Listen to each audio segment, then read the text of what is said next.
El 28 de abril de 1988, el vuelo 243 de Aloha Airlines despegó del Aeropuerto Internacional Hilo de Hawái. El vuelo viajaba a Honolulu a menos de una hora de distancia. El clima era glorioso, las condiciones eran óptimas, pero solo unos minutos después del despegue, una fuerte explosión sacudió repentinamente todo el avión. Sin ninguna advertencia, el techo que cubría la cabina de primera clase fue arrancado explosivamente. Los pasajeros y la tripulación de vuelo entraron en pánico. ¿Serían absorbidos por el gran cielo azul? ¿Podrían realizar un aterrizaje de emergencia? ¿Se rompería el resto del avión en cualquier momento? Si quieres saber qué sucedió, mantente atento, mientras nos adentramos a esta aterradora historia, y muchas más como esta.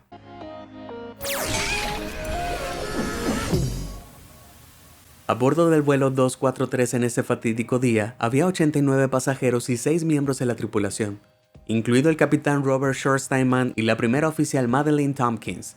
Juntos, ellos tenían más de 10.000 horas de experiencia de vuelo con este modelo de avión Boeing 737. El avión tenía 19 años, unos 10 años antes del final de su vida útil prevista, y ese mismo día había realizado 3 vuelos de ida y vuelta desde Honolulu a Hilo, Maui y Kauai. No se observó nada inusual en la inspección previa a la salida y el avión había pasado recientemente un boletín de servicio de Boeing y una directiva de aeronavegabilidad de 2 inspectores distintos.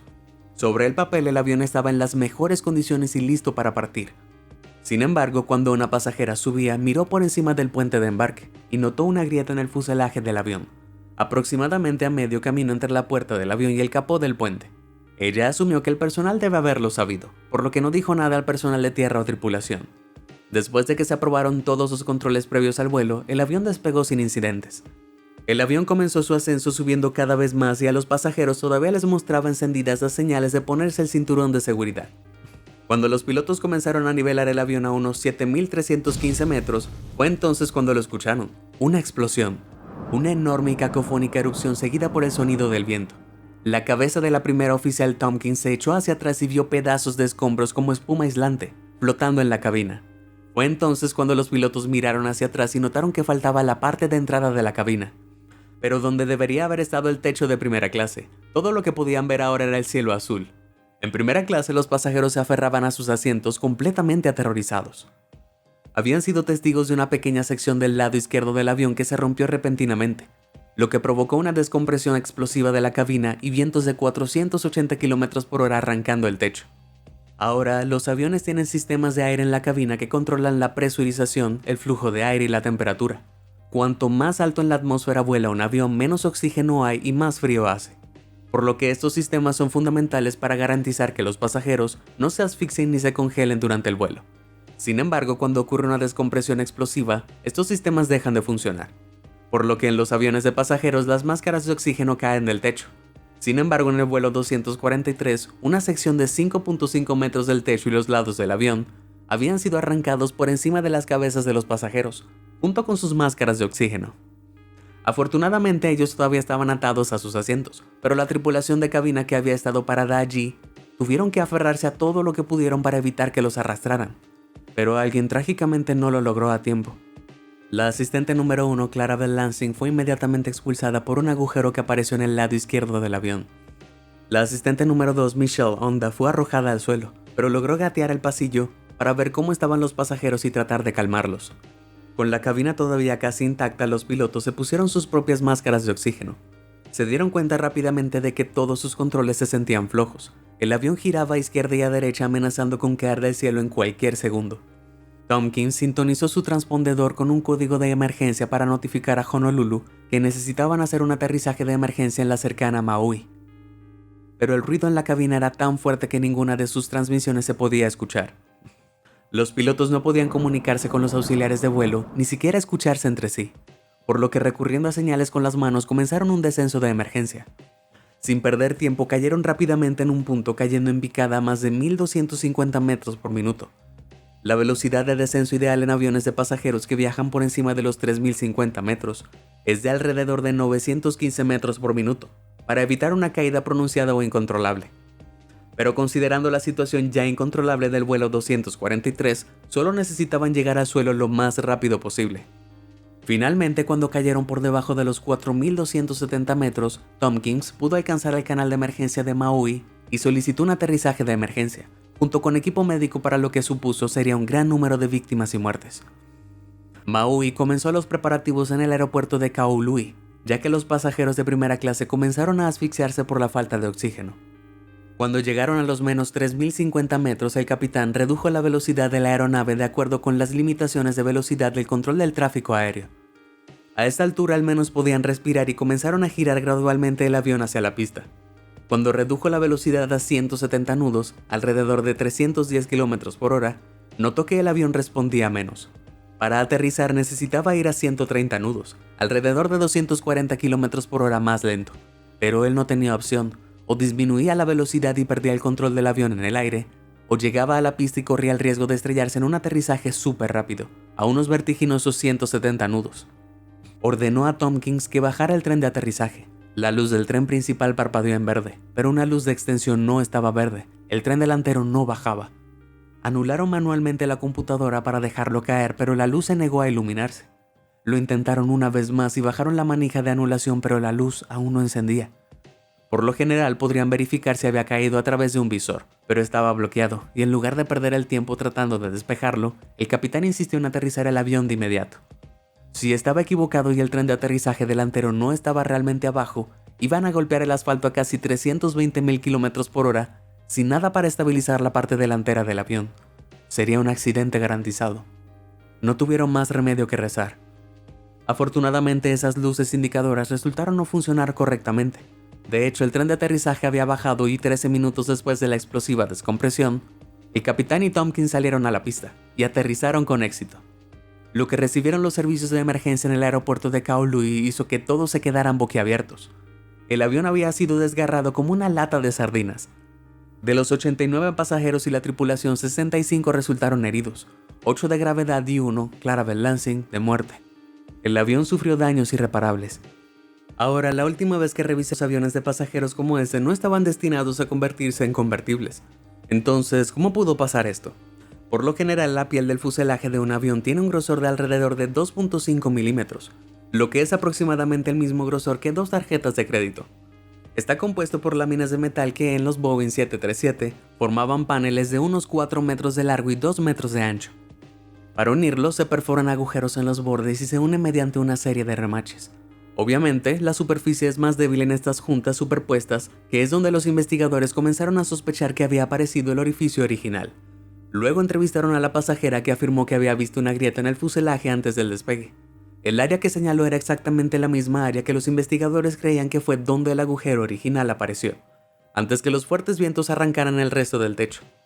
Entonces, ¿cómo no uno sino 2 inspectores distintos pasaron por alto esta grieta? Resultó que para mantener bajos los costos de inspección de los aviones Boeing más antiguos, la Administración Federal de Aviación solo hizo que las inspecciones del fuselaje fueran obligatorias a lo largo de las 2 juntas más críticas. Las inspecciones de las otras juntas quedaron a discreción de cada aerolínea. A pesar de que el avión había operado durante 35.496 horas o 4 años, en un ambiente de ultramar salado y altamente corrosivo, Aloha Airlines no había considerado necesario inspeccionar hasta la última junta. Fue esta combinación de complacencia en el mantenimiento lo que finalmente condujo a la terrible experiencia del vuelo. Fue una falla tan catastrófica de los estándares de mantenimiento que los reguladores estadounidenses revisaron el proceso de inspección de todas las aeronaves más antiguas en su servicio. Se estableció el grupo de trabajo de garantía de aeronavegabilidad, se desarrollaron programas obligatorios de control de la corrosión y, si se encontraba un defecto en un avión, se podría ordenar una nueva inspección de la flota completa. Fue una misión enorme y costosa, pero demasiado tarde para Clarabelle Lansing. Lamentablemente su cuerpo nunca fue encontrado, pero podría haber sido peor si no fuera por las acciones increíblemente valientes de la tripulación. Fueron aclamados legítimamente como héroes. Sin embargo, no serían la última tripulación en pasar por algo tan aterrador debido a malas prácticas de mantenimiento. Antes de que echemos un vistazo a otra historia increíble que diría yo es aún más impactante, asegúrate de presionar los botones de me gusta y suscribirse aquí abajo. ¿Todo listo? Entonces prepárate porque te prometo que no vas a creer la próxima historia. Vuelo 5390 de British Airways. El 10 de junio de 1990, un vuelo de British Airways que viajaba de Birmingham a Málaga partió con 81 pasajeros y 6 tripulantes a bordo de un avión BAC-111. El copiloto Alistair Hutchinson y el capitán Timothy Lancaster eran aviadores experimentados que habían registrado casi 2.200 horas de vuelo en BAC-111 y sin ningún problema durante los despegues. A los 5.180 metros se aflojaron los cinturones e informaron a la tripulación de cabina que podían prepararse para el servicio de comidas. El asistente de vuelo Nigel Ogden entró en la cabina del piloto a los 27 minutos del vuelo para preguntar qué querían los pilotos para desayunar. Pero luego, sin previo aviso, sucedió lo inimaginable.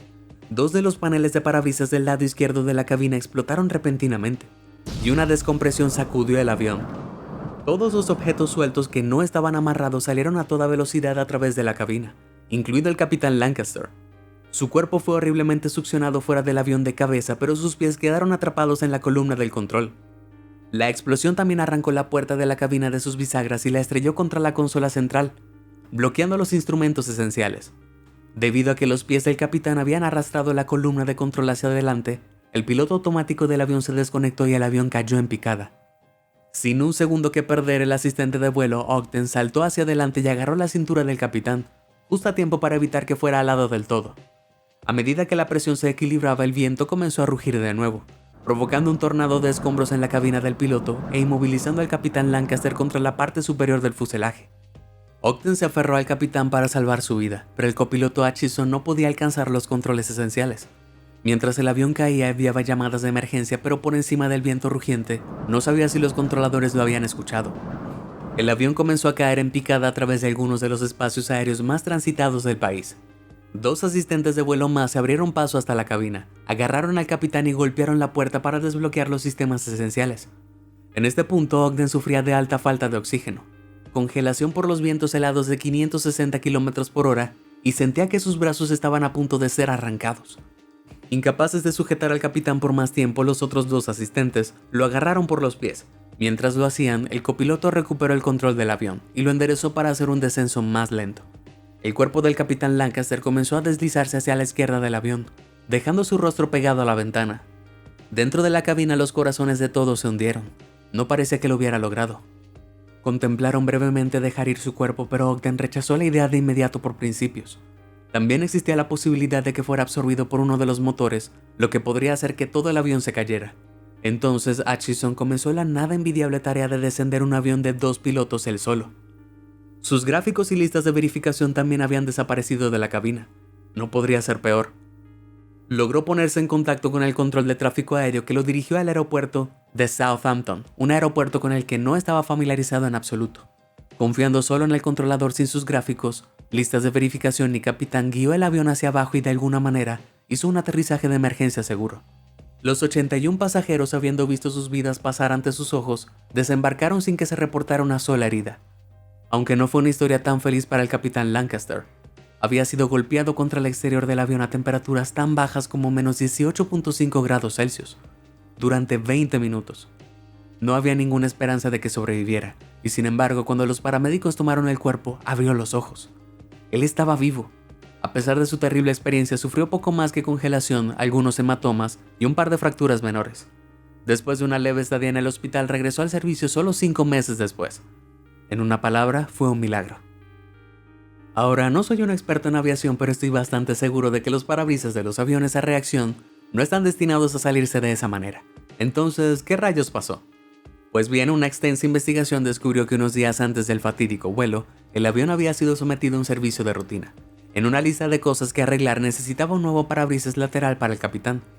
El gerente de mantenimiento de turno decidió hacer el trabajo él mismo. Habían pasado algunos años desde la última vez que reemplazó uno y, sin embargo, no buscó el procedimiento en el manual del avión.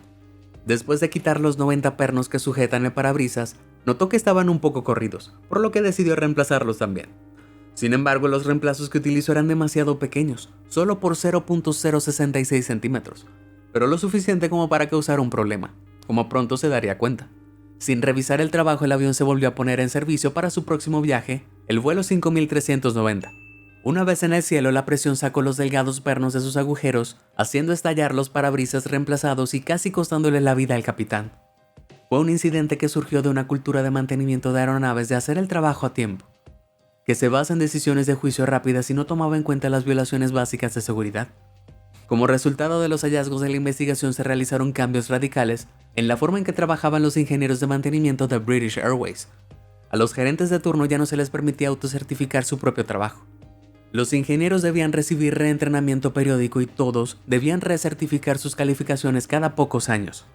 Esto aseguraría que cualquier hábito inseguro adquirido se elimine rápidamente, y que todos los pilotos estarían seguros sabiendo que volarían dentro de un avión en lugar de encima de él a partir de ahora. Vuelo Delta 1425. No solo una explosión o una descompresión rápida pueden hacer que los pilotos se apresuren a realizar un aterrizaje de emergencia. El 8 de junio de 2019 el vuelo 1425 de Delta Airlines despegó del Aeropuerto Internacional Hartsfield-Jackson de Atlanta con destino a Baltimore con 148 pasajeros a bordo.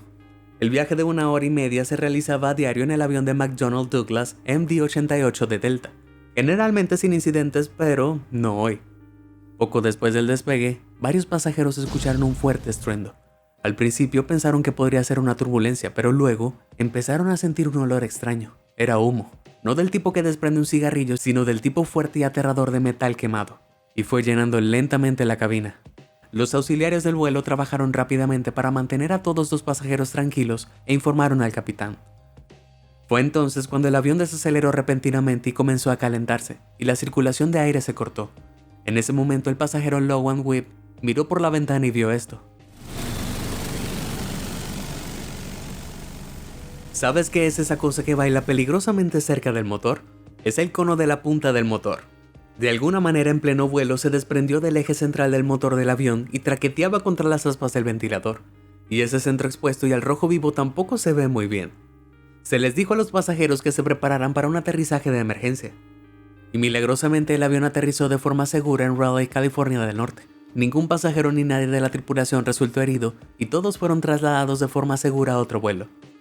La aerolínea inicialmente dijo que hicieron el aterrizaje de emergencia debido a un posible problema con uno de los motores. Posible problema, no soy piloto, pero estoy bastante seguro de que ver cómo se desprende el cono de un motor en pleno vuelo es un problema definitivo. Aún así, el experto en aviación John Cox afirmó que el avión no corría tanto peligro porque todos los aviones de pasajeros están diseñados para poder volar con un motor inoperativo. Delta aún no ha revelado cómo se permitió que ocurriera esto, pero luego reveló que planeaban eliminar todos los MD-88 de su flota para 2020. Vaya, me pregunto por qué. Vuelo Flybe 1284. Hacer un aterrizaje brusco en un gran avión de pasajeros con cientos de personas a bordo parece bastante aterrador, pero en aviones más pequeños es otro nivel de miedo. Y cualquiera que estuviera a bordo del vuelo 1284 de Flybe el 23 de febrero de 2017 probablemente estará de acuerdo. El vuelo, que había despegado de Edimburgo, Escocia, y estaba aterrizando en Schiphol, Ámsterdam, era un avión de turbohélice Dash 8. Entonces no hay motores a reacción con conos que se caigan aquí, aunque ese no fue el problema con este vuelo.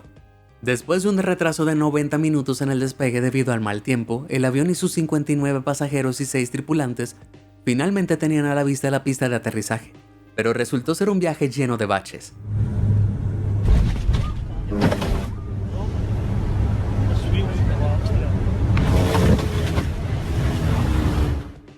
¿Viste eso? En el momento en el que el avión aterrizó, el tren de aterrizaje del lado derecho colapsó. Esos pasajeros tuvieron tanta suerte que la hoja no se partió y atravesó el fuselaje cuando golpeó el asfalto. Afortunadamente ninguno de los pasajeros ni de la tripulación resultó herido, aunque el aeropuerto llamó a los servicios de emergencia por si acaso. La Junta de Seguridad holandesa tardó más de un año en llegar al fondo del colapso, y finalmente publicaron un documento de investigación de casi 50 páginas. Resultó que había un sensor de proximidad defectuoso que no se había detectado y una falla leve en el yugo del tren de aterrizaje principal. Esta es la parte unida a las ruedas, pero la falla se había adquirido cuando se construyó el avión por primera vez. Simplemente no se había detectado hasta que fue demasiado tarde. En combinación con el sensor de fallos y las duras condiciones de Schiphol, cuando la aeronave aterrizó, el puntal del tren de aterrizaje principal sufrió demasiada torsión y colapsó. Afortunadamente solo resultó en un aterrizaje un poco torcido. Aunque si me preguntas, cualquier aterrizaje del que puedas alejarte es un buen aterrizaje. Aterrizaje en el agua. Tener que realizar un aterrizaje de emergencia en tierra en un avión de pasajeros no es tarea fácil. Aunque tener el motor apagado mientras todavía estás en el aire sobre el agua, en una antigua reliquia de guerra, es posiblemente mucho más aterrador. En abril de 2021, el espectáculo aéreo Cocoa Beach de Florida estaba en pleno apogeo. Cientos de aviones de todas las épocas despegaban de la cercana base de la Fuerza Espacial Patrick, con miles de espectadores apostados en la playa. Pero cuando un TVM Avenger de la Segunda Guerra Mundial comenzó a volar por encima, algo no sonaba bien.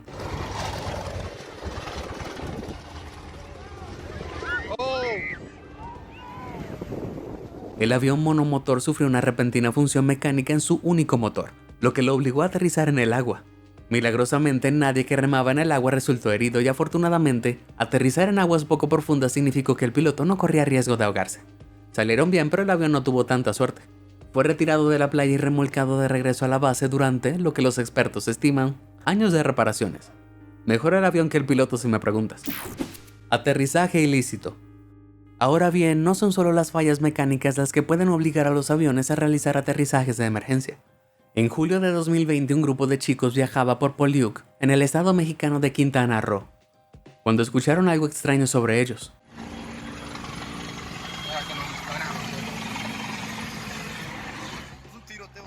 ¿Un helicóptero? ¿Un tiroteo? ¿Qué estaba pasando ahí arriba? Mantuvieron la cámara grabando por si acaso, lo cual es algo bueno, porque no creo que nadie hubiera creído lo que vieron a continuación sin las imágenes. Al girar hacia la carretera, de repente vieron esta loca escena. Son balazos, güey, ahí adentro.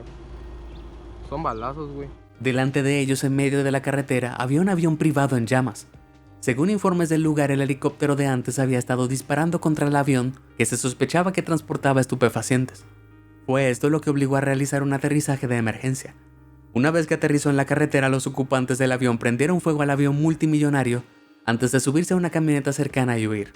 El Ministerio de Defensa de México afirmó más tarde que encontraron el camión abandonado con más de 200 kilos de lo que creían que era sal traviesa, esparcida dentro y alrededor de él.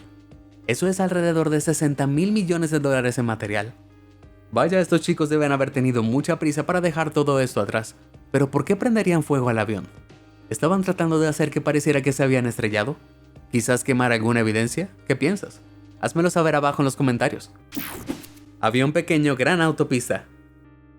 Cuando conduces por la autopista hay algunas cosas que realmente no quieres ver. Señales de trabajos en la carretera, un transportista lento que intenta adelantar a otro transportista igualmente lento, y un avión que aterriza en el tráfico en movimiento. Espera, ¿qué fue el último? En abril de 2020, Matthew Leclerc viajaba por la concurrida autopista 40 en Quebec, Canadá, cuando vio un avión ligero que viajaba peligrosamente bajo por encima de él. Fue un poco extraño, pero definitivamente no esperaba lo que ocurrió a continuación.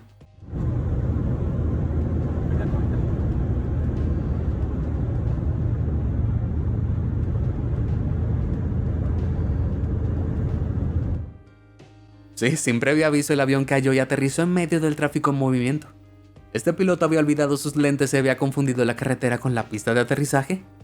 Bueno, resultó que el piloto de la pequeña aeronave acababa de despegar de un aeropuerto cercano cuando comenzó a tener algunos problemas con el motor. Trató de regresar, pero el problema empeoró rápidamente. Se puso en contacto con el controlador de tráfico aéreo, quien le sugirió que aterrizara en la carretera debajo de él. Se llamó a los servicios de emergencia y afortunadamente nadie resultó herido. Podría haber sido una historia diferente si hubiera aterrizado en los carriles del sentido contrario. Bueno, si no tenías miedo de volar antes, apuesto que lo tienes ahora. ¿Cuál de estos aterrizajes de emergencia te pareció el más dramático? ¿Alguna vez has estado en uno? Comparte con nosotros tu respuesta. Si te sorprendió toda esta información, házmelo saber en los comentarios del video. Y nunca dejes de sorprenderte. Muchas gracias por ver y suscríbete a Sorprendente.